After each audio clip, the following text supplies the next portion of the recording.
things you want to do when you replace the U-joints on this Honda four-wheeler is that you want to go ahead and install you a new seal on the output shaft. I made me a tool a long time ago to install races on bearings and stuff. It's just a piece of pipe that I've welded a bar to, and it fits this perfectly. And you just go in there and you just tap the new seal in place. And the reason I like to put this bar on here is because you can tap it on the bottom or you can tap it on top to help get that seated in there. Always remember to install your keeper ring inside, and that is where that goes. It just snaps in place. If it won't snap in place, you don't have your seal down in there far enough. But let me give you a couple of pointers here. Basically what I'm doing is replacing the U-joints on this machine, and I kind of hope I can show you what happened here.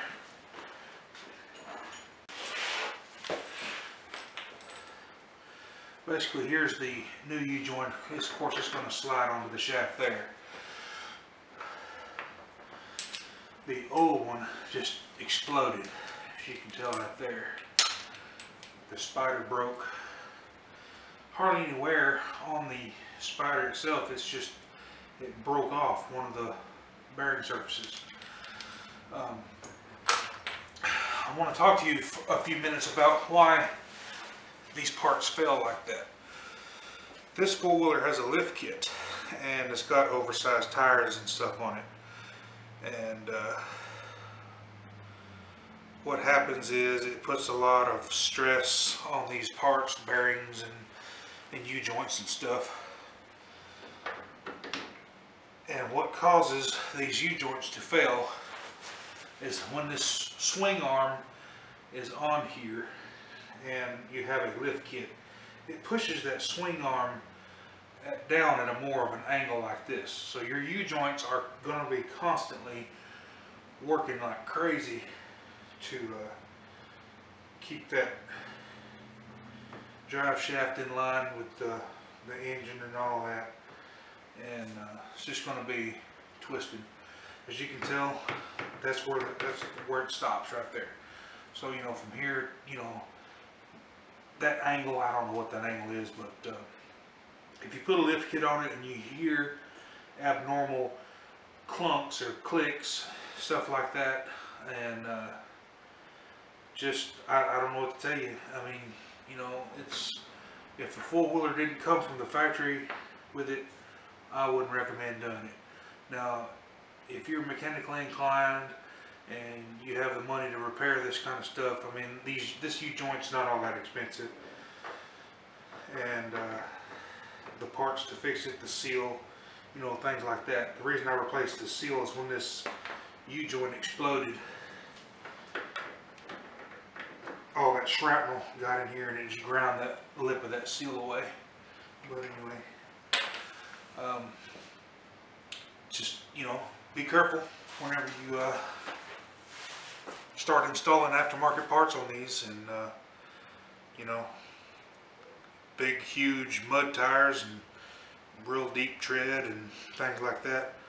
You know, and in my neck of the woods we call those axle breakers.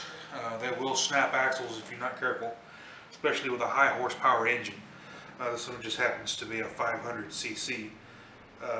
It's a Honda Foreman. So we'll get the bearings in the swing arm. We'll get the swing arm installed, and get the U-joint and the boot and the axles and the rear end put together, and we'll see how it turns out. This little part here is called the swing arm,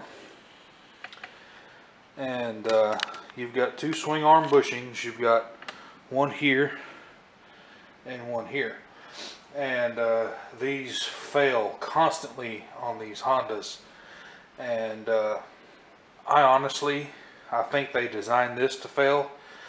I don't know why, but it's just got a real small bearing and a seal here. And the way this works, you've got these pivot nuts or pivot points, pivot bolts that when you put the swing arm up in the frame, you tighten the bolts up. You tighten, well, this one was the one that only gets 7 pounds per square inch. This is the nut that you tighten the preload of those bearings. And these bearings are there's 2 different styles. There's a caged needle roller and then a caged ball roller. Press this bearing full of grease. I'm gonna try to show you. I should have showed you before I pumped it full of grease. They like to stick in there with a good suction. Hard to get out.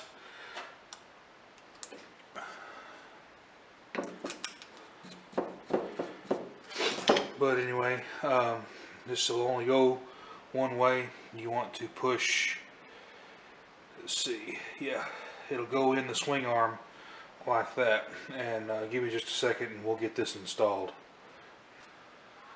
Now when you knock these old bearings out, there's a little cap or a plate, and as you can tell, I missed it.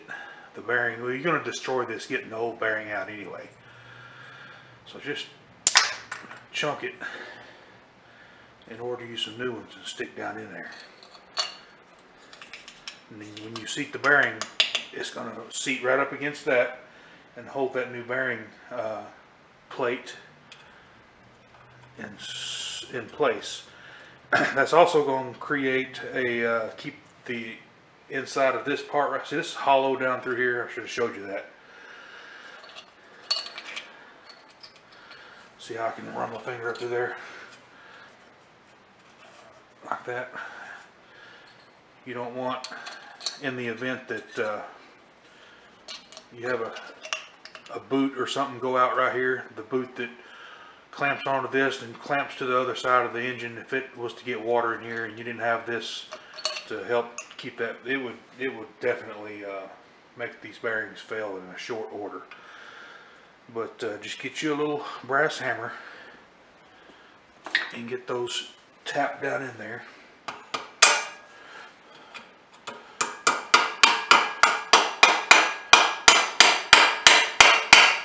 I don't like to hit the center of the bearing because you could, you know, potentially damage the balls. And once you get a flat spot on those bearings, it's all over with.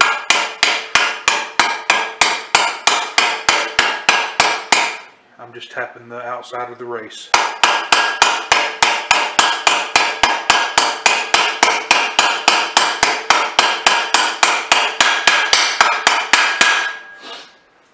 What I'm going to do now, and I'm going to do what I told you not to do.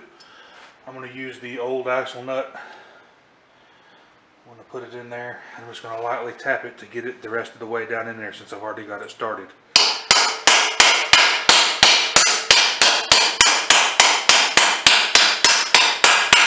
And you can hear the change in the tone. It's all the way seated right there. Just remove your axle nut. Always replace those. There's always a little bit of wear that goes in there. Just kind of wipe around and get the all the excess grease off of that right there, because you're going to install the seal next.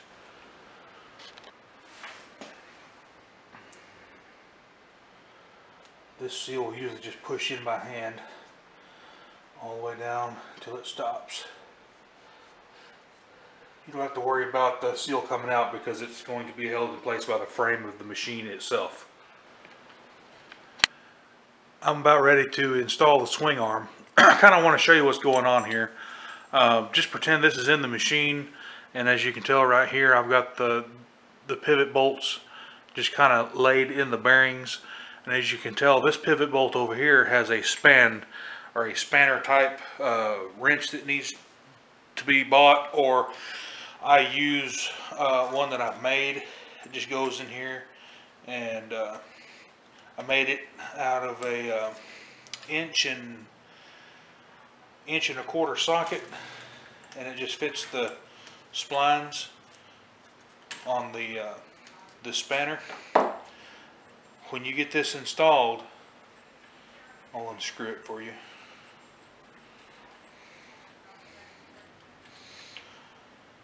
This lock nut needs to be torqued to 85 foot-pounds, as well as this one over here is 85 foot-pounds. This is your preload pivot. When you tighten this up, it's going to squish everything. It's going to be pushing against the frame of the machine this way, and it's going to put preload on both of these bearings. Since this bearing doesn't have a spacer in here, you got to get preload to so the bearing will live. But the preload setting on this is 7 foot-pounds, and we'll get that torqued down.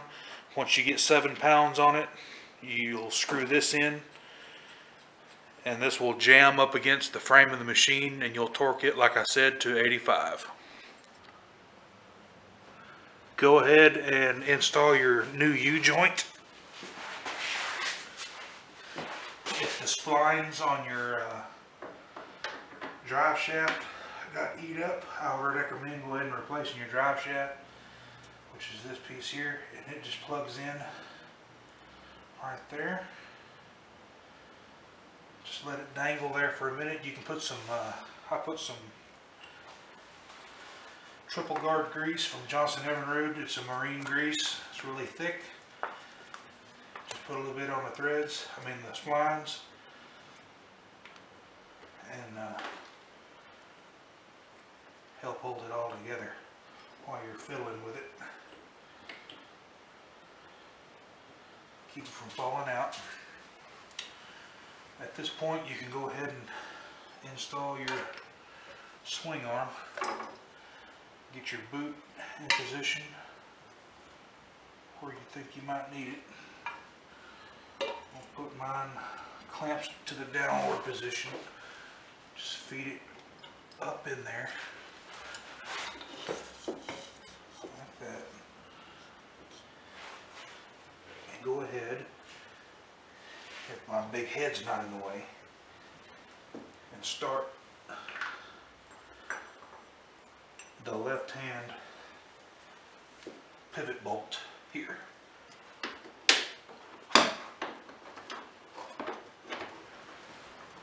I'm going to go ahead and torque the left pivot bolt to 85 foot-pounds. As you can tell, I've got it set on 85. Let's see if I can do this with the machine on this jack. May not be able to.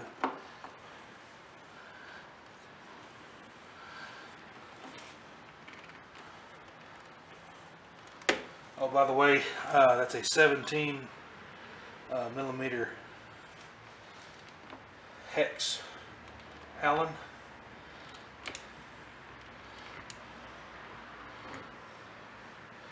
And just check your swing arm every now and then, make sure it's not binding up.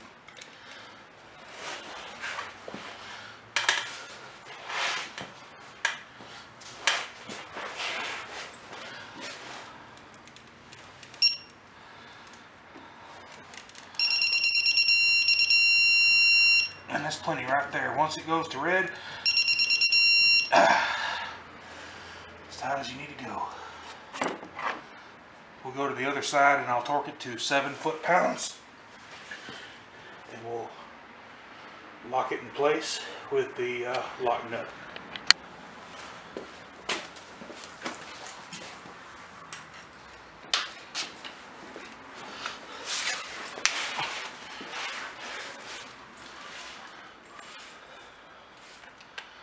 Set my wrench back all the way back down to 7.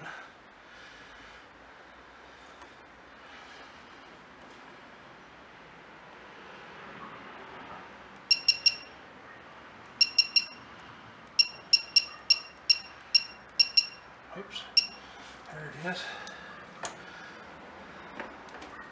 Same thing with this side. It's 17 millimeter hex. Just gotta check it and make sure everything's not gonna bind up.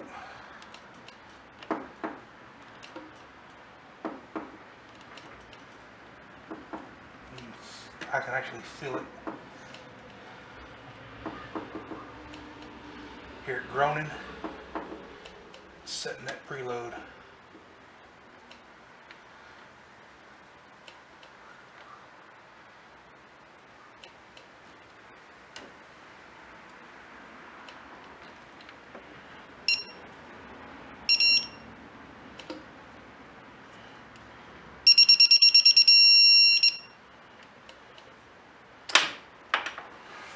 Didn't have it in there all the way.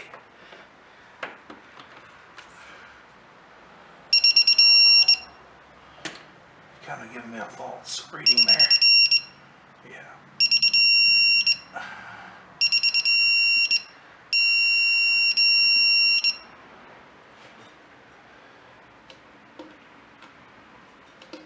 Yep. And actually I can feel a little bit of preload on it. It's good.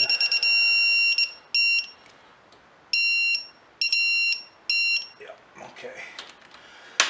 7 foot-pounds. And then we'll torque the locking nut to 85.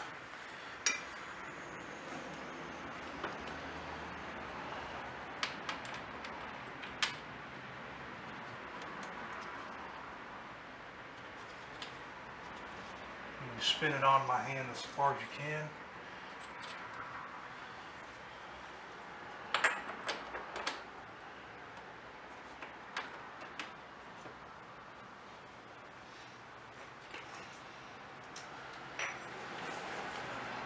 Run your, maybe easier to go the other way. 84, 85, right there. Or is that 8.5? Nope, that's 85.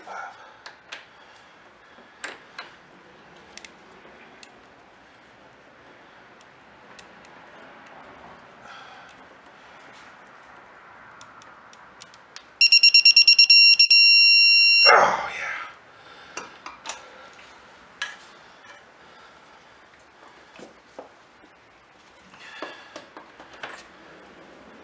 And that's it for the swing arm. The only thing that I would do would be put the caps on here to keep the water out. I bought new ones.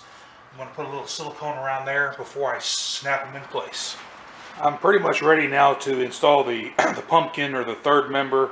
A lot of people call it the differential housing. Differential housing is kind of a, I wouldn't call it a bad term for this piece of equipment right here, but it actually does not have a differential. It's strictly just a ring gear and pinion housing. There's no planetary gears in here. But what I want to show you is it's got a couple of surfaces here that need to be cleaned. There's one here on the front and on each side. And what you want to do, you want to dig those O-rings out and replace them. I've got the new ones here, and what I like to do, it's not necessary, but it helps hold them in place. I like to use a little bit of aviation gasket sealant. Johnson Evinrude outboard motors basically this is the same stuff. Actually Loctite makes it for them, and you can use that stuff, and it's kind of like, I can't explain this stuff. It's if you've ever used like Permatex, it's, you know how thick that Permatex is and the way it smells. This stuff is like a watered down version of that, and it's good stuff. So what I like to do is just I like to dab on just a little bit all the way around, and this stuff doesn't get hard. It's pliable with your O-rings. Makes a great O-ring lubricant as well. Just paint it on, go all the way around, and then we're going to slide the new O-ring on like that. And this stuff will help hold it in place as you stab the third member back down in place where the I'll show you here in just a minute anyway, but get it going. Go ahead and excuse me, go ahead and replace or reinstall your axle tube housings right here. And on the end of the axle is a bearing and a seal. Go ahead and replace that if it's bad. And other than that, fixing to stab this in there. Go ahead and stab the rear end up in there.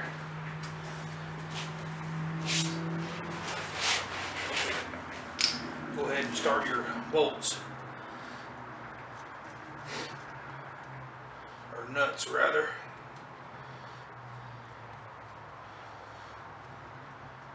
Tighten these first, or just snug them up to where you can get the bolts in over here.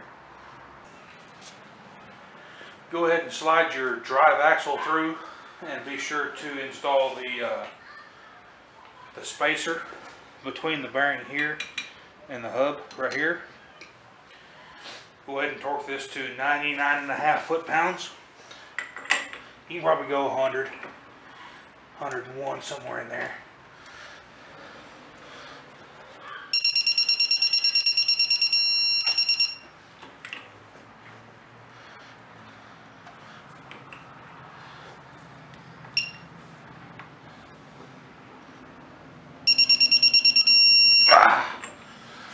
Plenty tight. Now once you get it torqued, I'm going to show you something.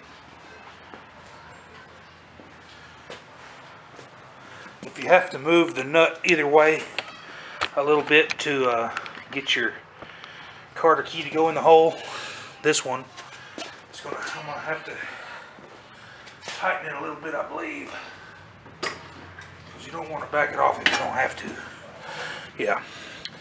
I'm going to tighten it probably another 1/16 of a turn, and it should be alright.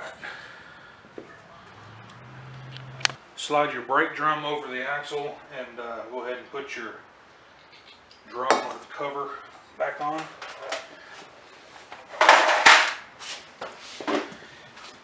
It's just held on with 10mm headed nuts, bolts.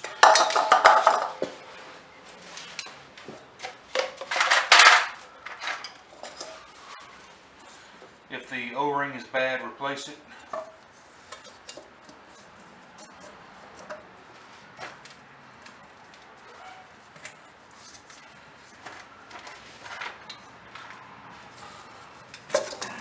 Get it lined up with the bolt holes. And just tighten them up in a crisscross star pattern and all the way around. Go ahead and top off your rear end. I'm gonna purposely overfill this, and I'll show you why in a minute. You don't have to do it this way. Whoops, make a mess.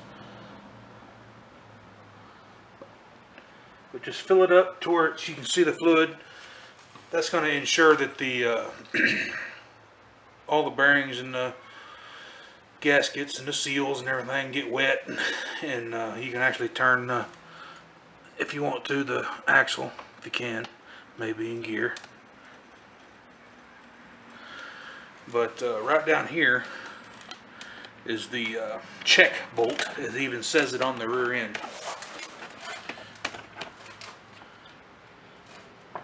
Right here.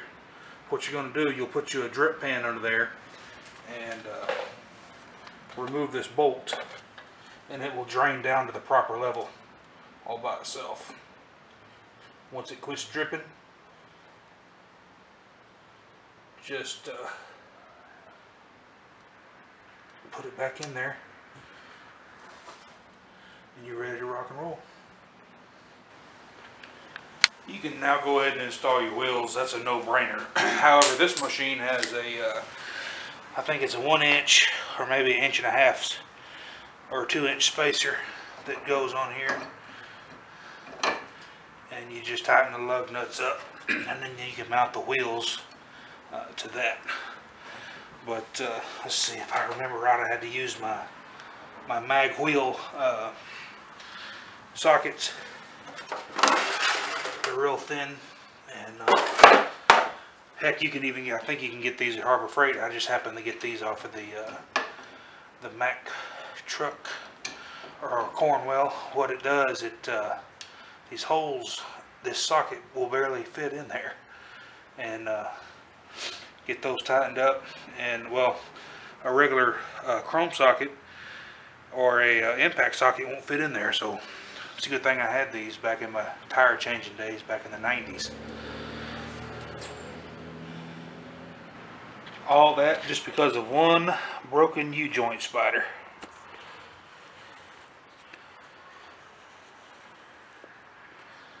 But that's the way the ball bounces.